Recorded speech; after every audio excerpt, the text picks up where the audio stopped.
All right, let's talk about the narcissistic person. Let's walk through the process of who they are and what they're like. Click like and subscribe to this channel. You're going to be really, really happy that you did, because I walked you through some details that I know that's going to help you. I know if you're watching this, most likely you have dealt with a narcissistic person and you were so confused. You felt so bad. You felt devalued. You wish you could have avoided this relationship. You wish you could have avoided this unnecessary pain. And it caught you off guard, because they were so good to you in the beginning. They was texting you all the time. They was loving on you all the time. They were spending all this time with you. They admired you. All these things that you felt, and you was like, what happened? Well, I want to tell you something. They were never the person you thought they were. They literally put a mask on to make you believe they were something else, because they knew if you knew who they really were, you would have never entered that relationship. And I'm telling you from experiences. Ever since I've been a teenager up until now, I have seen this pattern over and over again. How do you know that this person is a narcissist? Number one, it would be a pattern of behavior constantly, over and over again. You can identify and almost predict every single detail they're going to do. It's a cycle. You know when they're going to love on you, and then ghost you and pull away, and then you start chasing them, and then they'll give you a little bit more supply, a little bit more love. You're like, oh, okay, they still with me. I thought I had did something wrong. And then they bring the love, and boom, they pull it all back away. That's a game that they're playing with you, and that's a pattern. That's a behavior pattern that they are aware of. They know what they're doing. This is their game.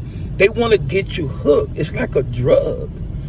They are like a drug to you, and they know this. They are aware of this. They know what you're lacking. They know when you're vulnerable. They know what you need. So they'll give you a little bit of what you need so they can keep you around. But what is this relationship all about? Number two, it's always about them. After you identify the pattern, after you identify this behavior that they are aware of, and it's a game that they're playing, you will realize, number two, it's all about them. Everything that they do for you is about them. It's never about you. Well, they gave me a gift in the beginning. Well, they always gave me gifts. They brought me gum all the time. They're a really, really great friend. They listened to me. They asked me about myself. They was always there, wanting to listen. They was concerned. That was the drug that they was giving you in the beginning to get you hooked, so you'll always be available to them. They're miserable on the inside. They're miserable on the inside. There's darkness inside of them, and you're their light. They don't want their light to leave. They don't want that light to leave their life. So they're going to give you supply to keep you around. They're going to give you a taste. It's just like the drug dealer in the neighborhood or in the community. In the beginning, they're going to give you a taste for free. Oh, taste this. It's for free. You know why? Because they know you're going to get hooked, and you're going to come back, and next time it's not going to be for free. You're going to have to pay full price. And that's what happens with a narcissist. They give you all of this in the beginning freely, but there's a price to pay. There's a price to pay.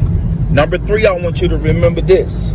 You're not the only one. You are not the only one. You're not the only person that they are getting supply from. They have multiple people at the same time getting what their getting their needs met. They don't want to commit. They'll pretend to commit.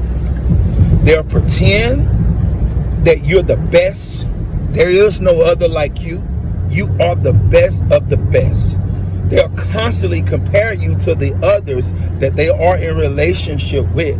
but you are the best. Remember that. And they're going to make you aware that you are the best. There's nobody better than you. And then you feel good, you feel unique, you feel special. Yes, I'm the best, I'm the best. Remember, that's to keep you around. That's to keep you around. That's not to really encourage you and give you your due accolades or to really celebrate you. No, they want you to be around. Why? Because their needs must be met. They're never regulated. They are never emotionally regulated. They do not know how to self-regulate themselves. It's similar to a child. You know how a kid get restless?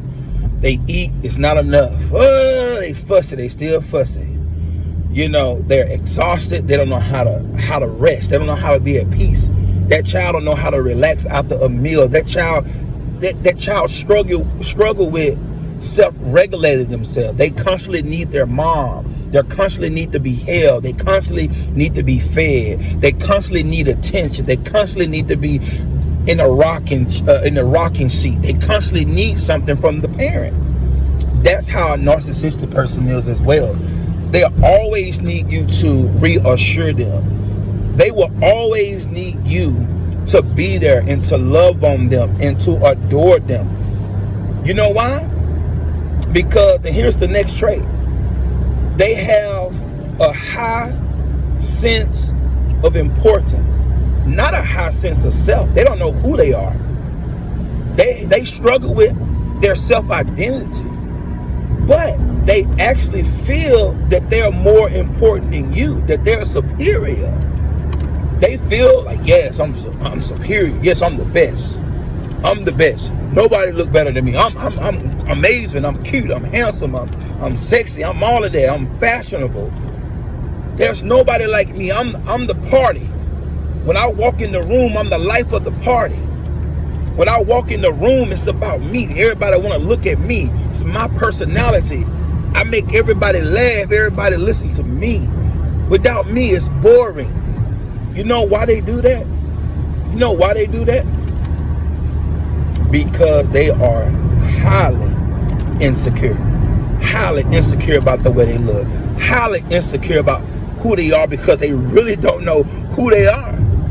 It's bad, y'all. I know you may be listening and say, you know what, Marquez, we should be having compassion on the person like this. But right now, we're just identifying these traits. And if you notice these traits in someone, you may want to look at it. I don't want to tell you, yes, that person is a narcissist.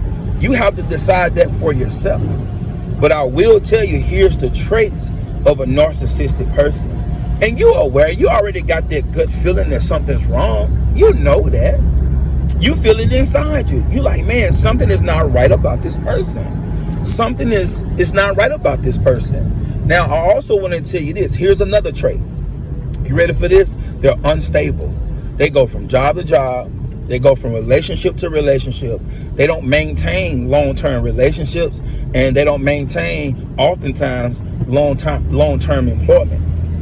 Now, this is another trait. Now, there's people with personality traits where they're just quickly bored, right? They just quickly, I have to always have something new and fresh.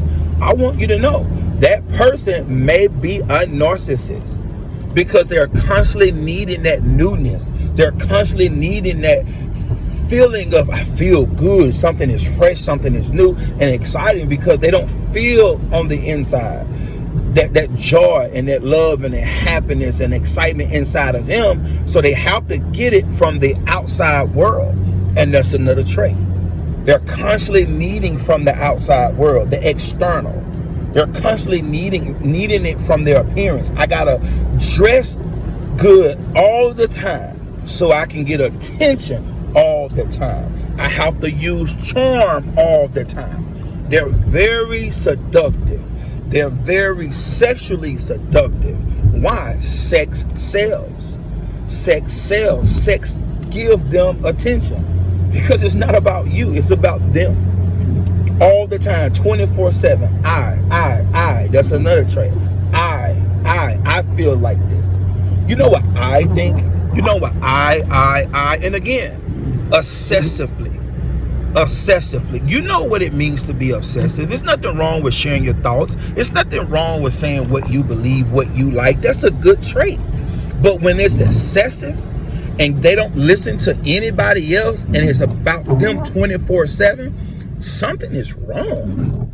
And you know something is wrong. You know that person that don't never listen to you, but you always there listening to them.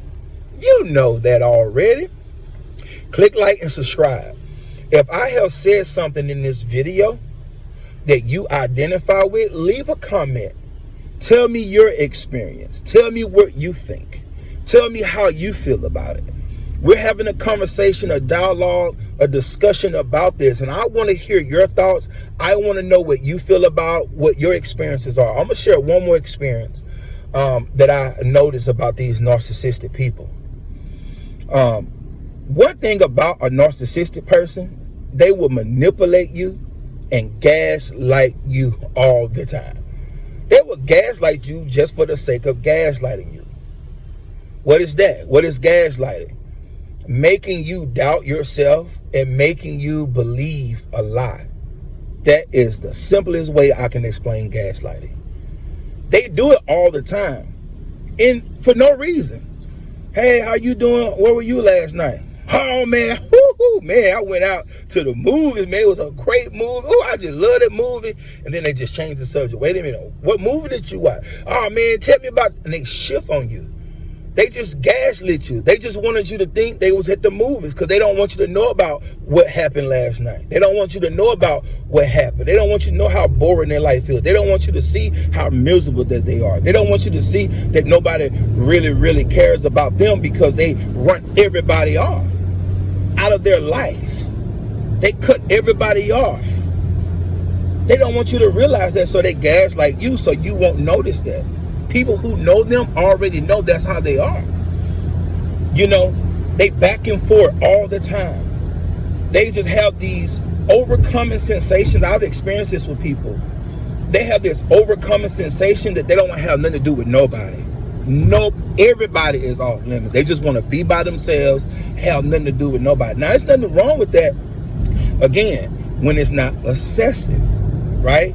And it's not inconsistent all the time, unpredictable all the time. If you want to pull away because you've been pouring out a lot and you want to get refreshed, rejuvenated, have some me time and get yourself together, there's nothing wrong with that at all. I do that. You do that.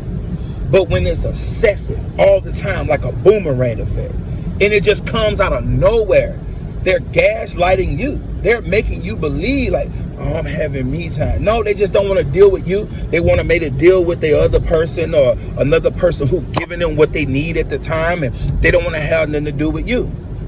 I've experienced this. They'll begin to distance themselves from you because they're done with you now. They're bored with you now. It's like a toy. Oh, well, that was good. That lasted for 90 days. I enjoyed all of the validation and admiration that this person was giving me. Now let me move on to somebody else. Now they'll give you a little bit taste. Oh, you know, they'll give you a little bit taste. Hi, a little bit of love. But they always have to go. They always distancing themselves from you because you are no longer enough. That's another trait. They make you feel like that you are not enough. You are not enough for them. You never satisfy them. In the beginning you did, because remember, you was new. It was fresh. Like that new toy, or like that new product that you ordered from Amazon and it came in the mail and it's at your doorstep. You're like, yeah, I got a new gift. I got a new package that I have to unwrap, right? That's how you were in the relationship. I experienced this in high school. I experienced this in my life. I experienced it in a lot of places. I experienced this in the workplace. And then here's what they do. When they take their moment and do what they want to do for a couple weeks, guess what they do? They come back to you and expect you just to embrace you. Embrace them. They expect you to embrace them like nothing happened. Okay, I'm ready to talk again. Okay, I'm back. And they make you feel like you better not say nothing about it either. You better not call me out. You better not try to hold me accountable. You better not do that, because I'm going to lash out on you if you do that. Because it's about me. It's about me. If I don't feel like talking, then I don't feel like talking. And when I feel like talking, then I'll talk again. It's never about you. There's no loyalty in the friendship. There's no loyalty in the relationship. There's no loyalty to you. It's about them and about them only. If you like what you heard, if you have received some value from this video, click like and subscribe, and I'll see you on the next one.